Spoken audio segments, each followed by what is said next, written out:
the song with your heart. Play the song with your heart. And one time, hey, throw your hands. What is good, YouTube? This your boy Aaron, Brian. and it's the Courtside View podcast. And today we are back, better than ever.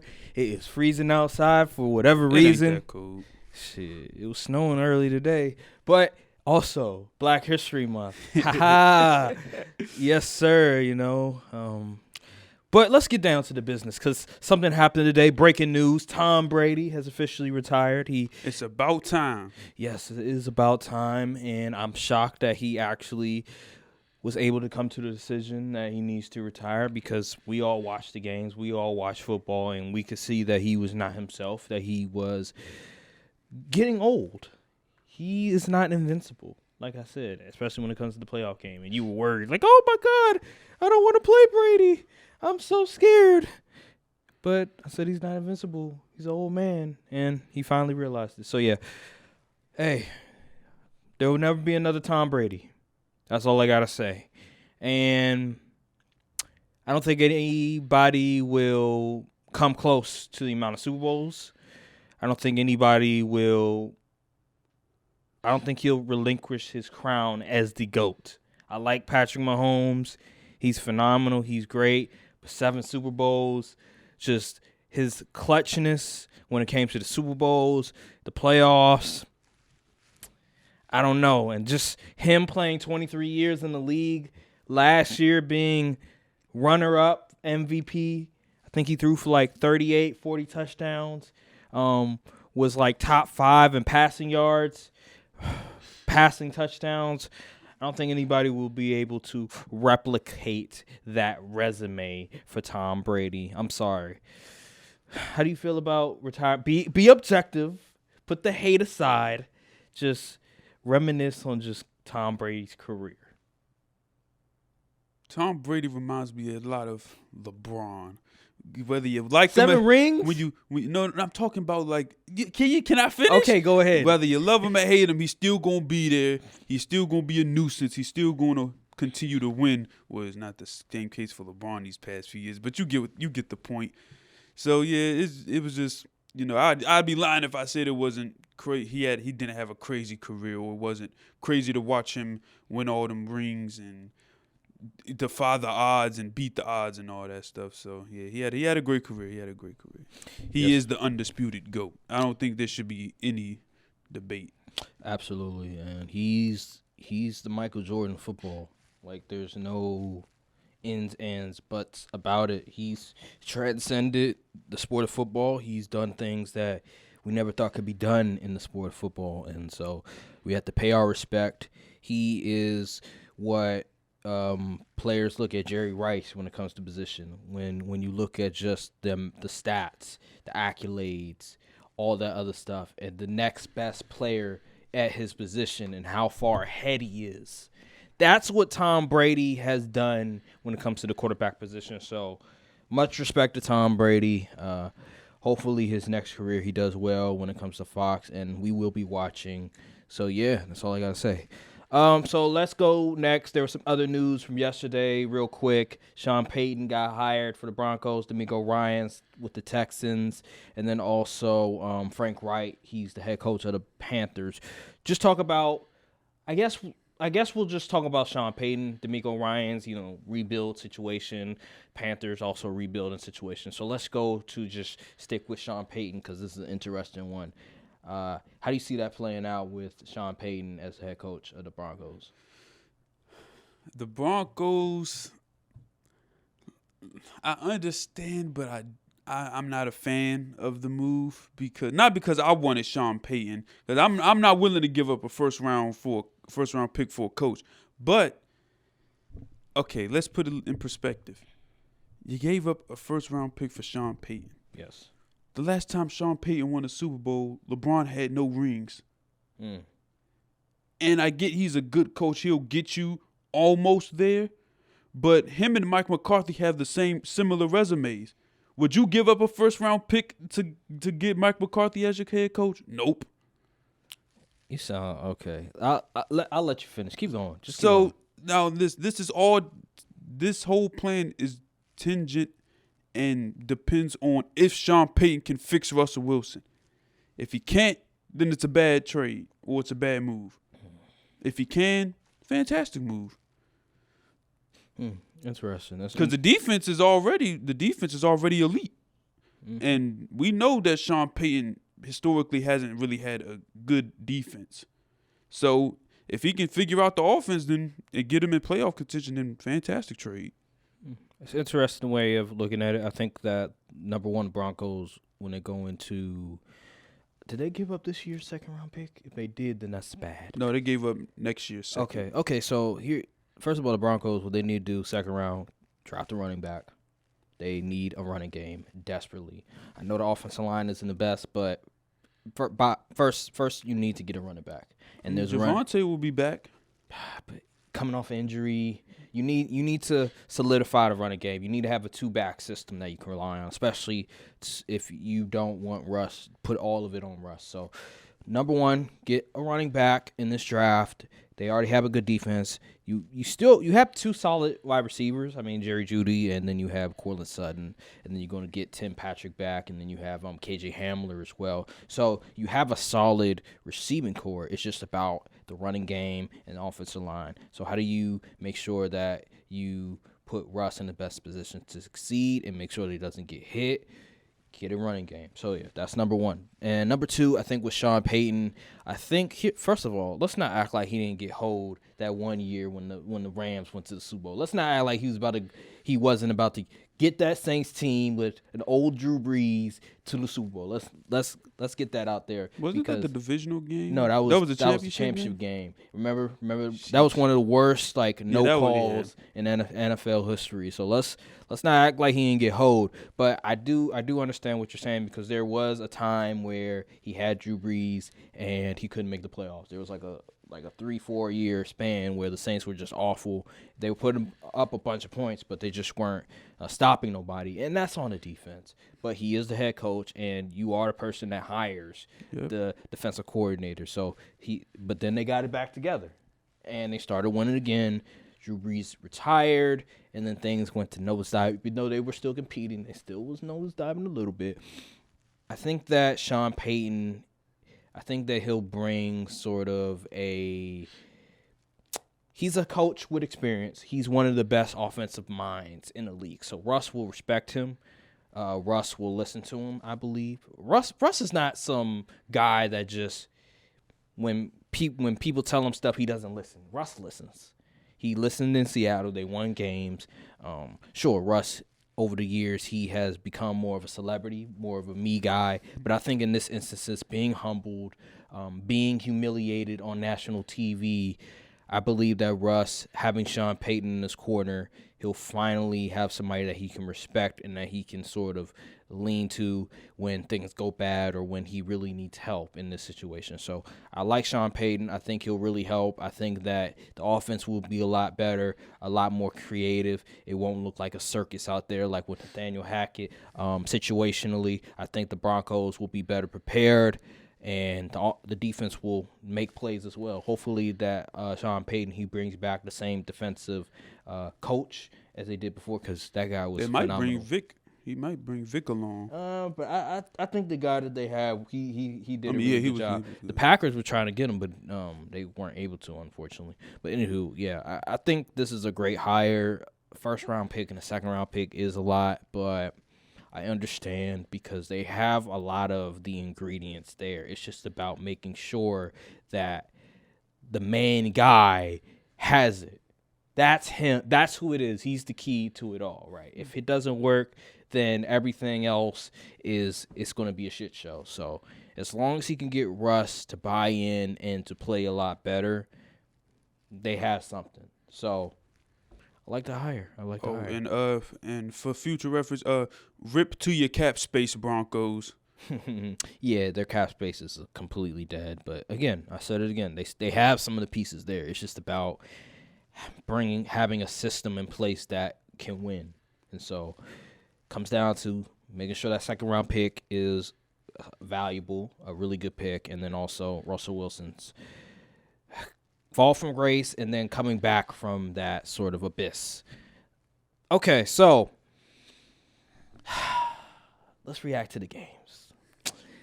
Let's go to the AFC first because I want to talk about just Patrick Mahomes. I knew I should have. I wanted to pick the Chiefs so bad, but I should have just picked them. Here's the thing, right? And I put my trust in Joe Burr. Here's the thing. Here's the thing about that game because it's very interesting. So last week we talked about the game, and there was a guy in the comment section that actually he brought up a good point. He said, "Damn, the stuff you saying is pretty accurate." What'd you say? Pretty much for the both of us. You said whichever team makes the 3 biggest plays first, and I said that I'm concerned about the Bengals offensive line, and both were correct. And I was also right about the score, but not about the team that won. I said 23-20, and it was 23-20, but I picked the Bengals to win instead of the Chiefs. And so what this game came down to was obviously Patrick Mahomes, but more so I believe it was Chris Jones and the defensive line. I said this about Steve Spagnuolo. When it comes to blitz packages, when it comes to defensive line, he's the guy. Just look at 07 Giants against the Patriots. Look at the 2011 Giants against the Patriots, and you'll see what I'm saying, right? And so he did a really good job when it came to getting Chris Jones, moving him, making sure that he was able to get to the quarterback. And it was a problem for the Bengals. And they weren't able to get the running game going because when you're backed up, third and distance. Yeah, you can't run the ball. Yeah, you can't run the ball. So that was a major problem. And then you have the Joe Burrow interceptions. And here's the thing about the interceptions, because I was watching the film, and each time the Chiefs played great coverage. Like, the Chiefs' defense was really good this game. And I'll say this, the first interception that was a 50-50 ball to T. Higgins, nobody was open. So I understand why he would throw that ball, especially it's 3rd and 2. Maybe they could have called a better play, but I have no problem with him throwing the ball. But the way he threw it was a bad throw. That's the problem. It was a bad throw, but the idea was fine because it's T. Higgins, one of the best 50-50 ball receivers in the league. And he's so like, 6'3"? Yes, 6'4", and then the DB that was guarding him is pretty. He's not no 6'3" guy. So I understand why he threw the ball. It wasn't a bad read. It was just a bad throw. And then the second interception, again, nobody was open. He was double covered, but he still had a little bit of separation where if you throw the ball good enough, he'll be able to get the play. And so that was on Joe Burrow as well.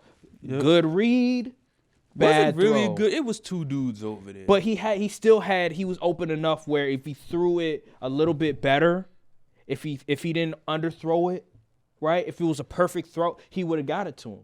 So I didn't think that was a misread because everybody else was not open, and the receiver had a little bit of step on the 2 guys. Because the other DB, he wasn't like necessarily, he was in his vicinity, but it wasn't like he was like right there deflecting him.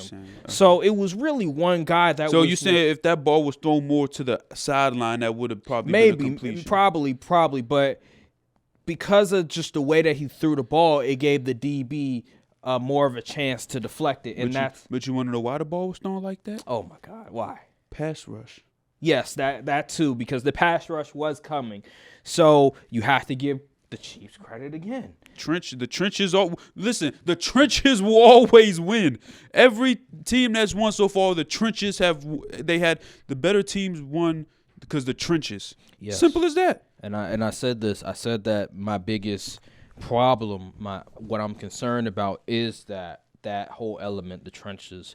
So yeah, I talked about Joe Burrow. Talk about just Patrick Mahomes and what he was able to do. Pat Mahomes, man. Y'all need to appreciate what's being shown on the TV and what's being displayed, because y'all are seeing a generational QB. The millennials and the older half of the Gen Z, we had Tom Brady, Payton Manning, and all them guys, but the younger Gen Zs, and I guess Gen X, I don't know, they got Pat Mahomes, and Pat Mahomes he got out there with limited mobility and was still able to make plays out the pocket. When the game was on the line, he said, forget this ankle. I'm going to scramble and run to get my team in position to win. Y'all need to put some respect on Pat Mahomes. I mean, no one really disrespect Pat Mahomes, but still, like this. It's a clear difference between Pat Mahomes and everybody else. Yeah, it's definitely a difference. And didn't like 3 of his receivers get hurt that game? Yeah, and still got it done. Tony, Juju, and Kadarius Toney. Yeah, and then I forgot who else, but it was like 3 receivers, correct? I mean, what can you say? I mean, the dude's just phenomenal. I mean, I wish I had a Pat Mahomes on my team. Yeah, everybody wished they had a Pat Mahomes. He's a Cowboys fan too, which is crazy. Yeah, well, too bad he's never going to be a Cowboy. So I know. The universe works in great ways, right? So, yeah, Patrick Mahomes, he was phenomenal. I can't say enough about just his greatness and his ability to overcome just circumstances. Like, the dude was on one leg, still able to overcome, get his team in position to win. So, congratulations to the Chiefs. He was, this probably, you could argue this is probably his most impressive victory because he didn't have the guys that he usually has in the past, right? With Travis Kelce, with the Tyreek Hill, with the offensive line always being great. Like, he had to overcome circumstances, and he still did it.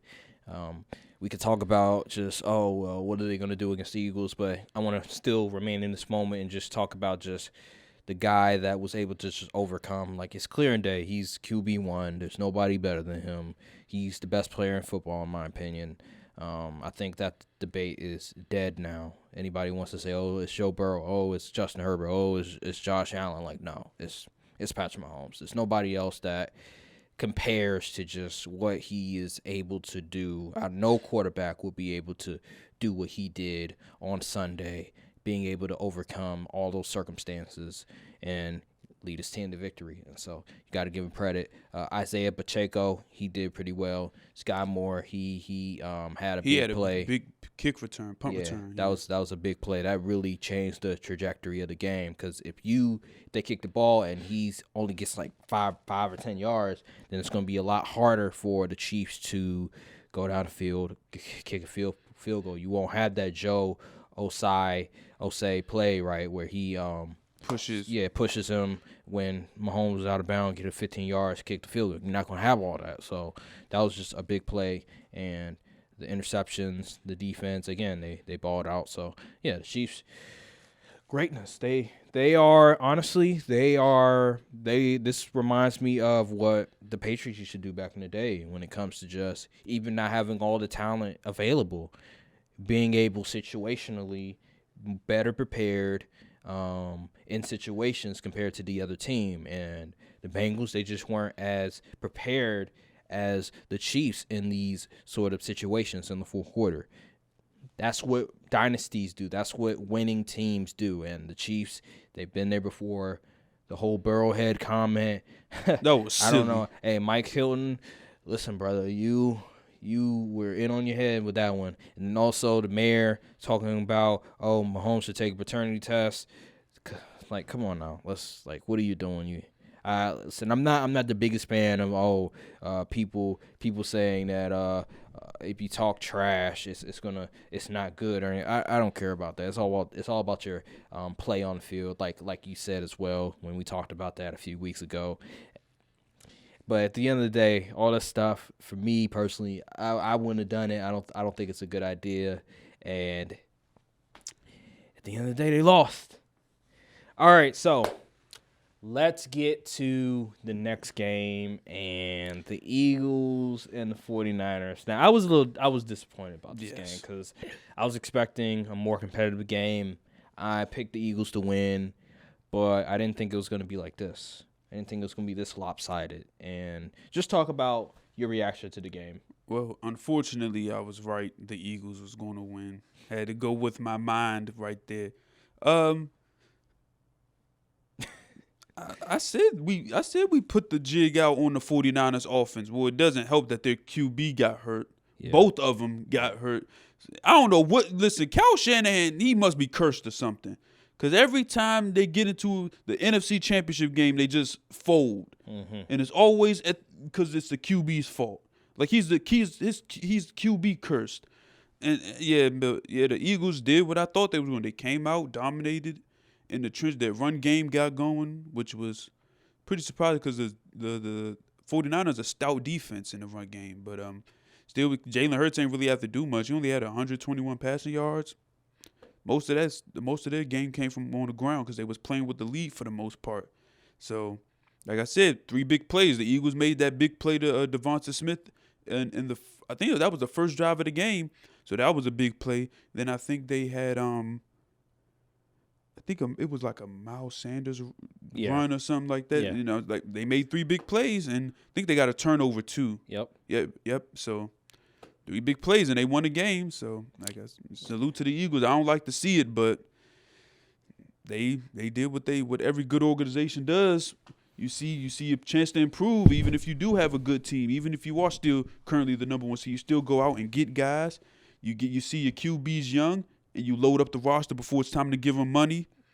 I wish another NFC East team did that, but yeah, I got to give respect to the Eagles and their front office. Nick Sirianni, he has a punchable face, but he's a hell of a coach. So yeah, I just have to sit here and eat defeat. Can't really say much bad about him. Yeah. I still hope you lose come the Super Bowl. Don't get it confused. Yeah, so the deal is, the Eagles, they had a tremendous game. Unfortunately, with Brock Purdy, he went down. Then Josh Johnson went down. It was just meant to be. It was just meant to be for the Eagles to win the game. Brock Purdy, grand opening, grand closing. He got to get Tommy John surgery. Yeah, it might be a wrap for him in his starting position because, Trey Lance, he's coming back. So, yeah, Brock Purdy, you had a nice run, but ultimately that's how the business goes. But yeah, the Eagles, the Eagles did their thing, and just the running. I think the one thing that was very apparent was the running game and just the offensive line, particularly in their dominance against the 49ers. Nick Bosa was a ghost, by the way. Yeah, defensive player of the year, 0 sacks in the playoffs, by the way. Couldn't be my defensive player of the year. It's interesting because just the 49ers, Nick Bosa went down, Fred Warner went down, so it was a bunch of guys that just started to just go down for injuries and stuff, but they came back in, and they had no effect. Eric Armstead, he had no effect. Their linebackers had no effect. Nobody could do anything. Oh yeah, what did I tell? Well, I know I said last week that the 49ers' best chance on offense was attacking the Eagles linebackers, and they was doing that early, but then Brock Purdy got hurt, so yeah, it's just unfortunate for the 49ers and just everything that they've been through this year to have the season come down to injuries and the quarterback being injured. It's just unfortunate. But the Eagles, but the Eagles, they did their thing. You got to give them salute because they're. At the end of the day, 49ers defense is the best defense in the NFL, and they were able to do whatever they wanted. Running game got it going. Miles Sanders got it going, and Jalen Hurts didn't really have to do much. We might be seeing the demise of the 49ers live in the flesh, y'all. Do not hire Vic Fangio, please. You lost D'Amico Ryans, your QB. You have no idea who's going to be your QB for next year. Oh man, this is glorious. I think the only ops we have is the Eagles currently. And the Lions. I think you're delusional. Okay. 49ers, the stick will be up eventually. 49ers, they lost Robert Saleh, and then they were able to have D'Amico Ryans come after him. Come after him. They still haven't lost a step, and so they'll find somebody else. Trust and believe. And I think with Trey Lance come back, he's gonna. I was a bit hesitant with Trey Lance, but I think that the way that the system looks with Brock Purdy playing well, with Jimmy Garoppolo playing well. Trey Lance, he's going to play well in the system. He just needs the reps. He needs to get used to the system, and he's going to be tremendous. He's much taller, better arm, much faster, more talented. And then the teammates like him as well. He's going to be tremendous in the system. Just has to stay healthy, and it's weird with the 49ers and just their quarterbacks keep getting injured. Four QBs get injured. It's amazing to me, but yeah. Eagles, they're going to Super Bowl. Salute to them. And, we will be watching Rihanna in the Super Bowl. That's what I'm watching for. It's going to be real nice. But, go Chiefs. Yeah. Go Eagles. Oh yeah. Let's get a prediction. No. You know what? Oh, we I'ma gonna wait say that till for next week. Okay, yeah, next right. week. Makes sense. We still got a weekend, about 2 weeks left. So okay, that makes sense. Yeah, because I got a lot of things to say, and I already know you're Patrick Mahomes guy. I'm a Jalen Hurts guy. You know what I'm saying? I can't root for the ops. I know you can't, but I'm not Micah Parsons. I want to see you in pain. I want to see you depressed because I know you have your bitterness towards the Eagles. I want to see you down and out like you were in 2017, 2018. Maybe if the Eagles win, Jerry Jones would get off his behind and do something for a change. But you know how that goes. Yeah, all right, whatever. Well, that's not happening. Mike McCarthy, he's gonna be the play caller. Oh man, it's gonna be so good. This is gonna be so good, bro. Oh my gosh, you gonna learn why the Packers fired him. You gonna learn why Aaron Rodgers wanted him gone. We'll see. Kellen, yeah, I wasn't a big fan of Kellen Moore, but the grass is not always greener. It is not always greener, my guy.